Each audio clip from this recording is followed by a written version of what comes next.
Welcome to Luca is a Billionaire, where the only thing I invest in is your answers. You begin by selecting the exact cells or range you want to change, click and drag, or use Shift plus arrow keys.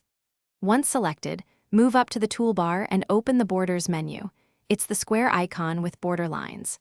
Click the small border color swatch to open the color picker.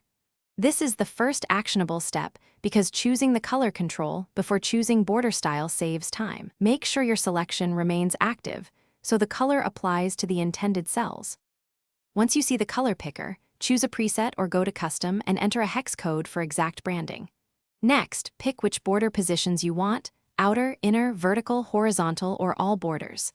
After color and position are set, pick a line style if needed, solid, dashed, or weight via the menu when available.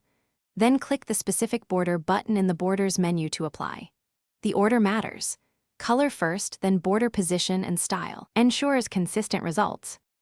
To finish, inspect the sheet and use the Paint Format tool to copy your new border color and style to other ranges quickly. This preserves precise color codes. If borders don't look right, choose Borders Clear to remove old lines and repeat the color first workflow. If changes fail to display, refresh the browser or reopen the mobile app. Intermittent UI caching can hide updates. One key tip: verify you didn't apply a white border on a white background. That's the most common visibility issue. Thanks for watching and please subscribe. It's the best investment you'll ever make.